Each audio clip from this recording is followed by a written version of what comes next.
Every year, more than 1 billion flowers come into the US for Valentine's Day. Most come from massive farms in Colombia.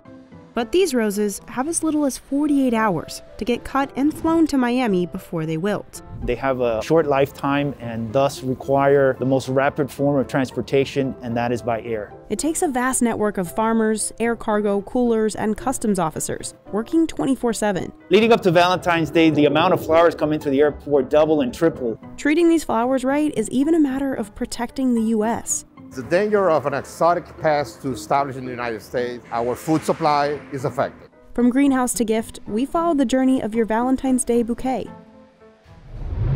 70% of cut flowers imported to the US come from Colombia, from farms like this one. With over 2,800 acres, Elite Flower is the largest privately owned farm in the country. The temperate climate, high altitude, and 12 hours of sunlight create the perfect growing conditions for these blooms. Producimos alrededor de 800 millones de tallos al año, de los cuales 400 millones, la mitad, son rosas. That would fill up 414 Boeing 767s. And even within roses, there are 100 varieties. Out in the greenhouse, socially distanced workers inspect each flower from petal to stem for rot or bugs. Proceso, lo que hacemos es seleccionar la flor por sus colores, por el tamaño de cabeza. Se hace una selección para que haya una consistencia en el armado, se arma el ramo.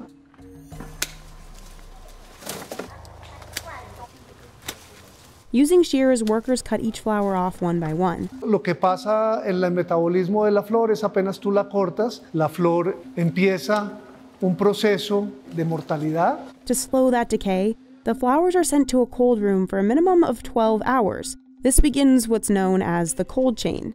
El éxito es mantener la cadena de frío lo más constante posible, alrededor de los 38 grados Fahrenheit.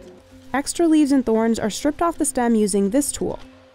Workers wear thick gloves to guard themselves from thorns. Elite Flower is buzzing year-round, but it gets especially busy in February. In the weeks leading up to Valentine's Day, the company adds an extra 4,000 employees and generates 90% of its profits. Elite partners with UPS to fly these flowers to the US. Each plane can hold up to 1 million flowers, but airlines like Avianca or LATAM are also big flower movers. 89% of all flowers entering the United States by air came through Miami International Airport. It's an airport! That's business, that's money.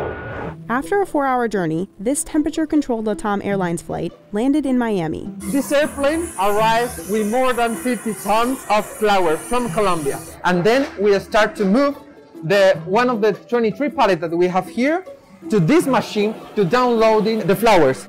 The flowers end up in this cold warehouse, held at the same temperature as that airplane. The most important thing for us is to maintain the cool change. There are almost 400,000 square feet of cooling facilities at Miami Airport. That were built because of the flower industry. Flowers represent our largest commodity coming in. Next, Customs and Border Protection checks flowers from every flight. Over 84,000 units for inspection here. Agricultural specialists like Stanley pull just 2% of the flowers from each flight to inspect. We have a sampling protocol. We know for sure that 2% is representing the 100% of the flowers that are coming in.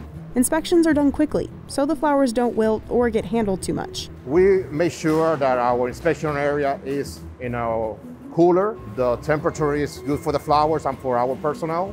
One by one, officers open up boxes and remove the bundles, wearing PPE to protect against diseases and pesticides.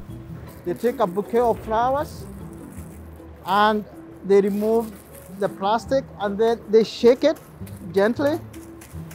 They have to get a white background, and if anything falls, they'll have to observe if there is any insect, but at the same time they are doing the visual observation to see whether the leaves have any kind of signs of diseases.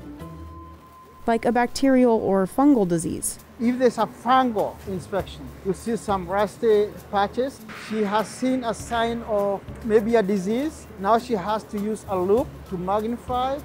Even more important to look out for, bugs. Leaf miners, caterpillars, fruit flies, and beetles. Critters that may seem harmless, but if they got through, they could wreak havoc on the US agricultural system. Every year, the United States spends billions of dollars in eradication programs in order to eradicate those pests.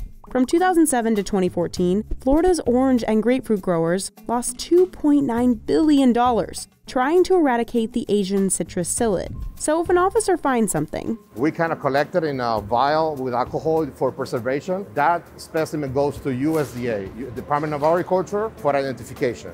And for the flowers, the importer has basically three choices. One is to return to origin, two is to fumigate, or third is to destroy. Destruction is the last resort. Treatment is most often fumigation. In an average day, we find around 50 to 60 different pests. Some flowers, like the eucalyptus, are high risk for carrying hitchhikers, while roses are less risky. After the fumigation takes place, then the rest of the shipment can go to the public. CBP inspects flowers every day, but on Valentine's, Last season, we inspected over 700 million stems of flowers. if CBP officers don't find anything, they bring the flowers back to that cold chain warehouse. And when the customer arrives here, we take the flowers and go to the delivery area to load the flower directly to the truck. The majority of these flowers are trucked to the northeast or west coast of the U.S., where folks like you and me can treat our loved ones to a colorful bouquet for Valentine's Day.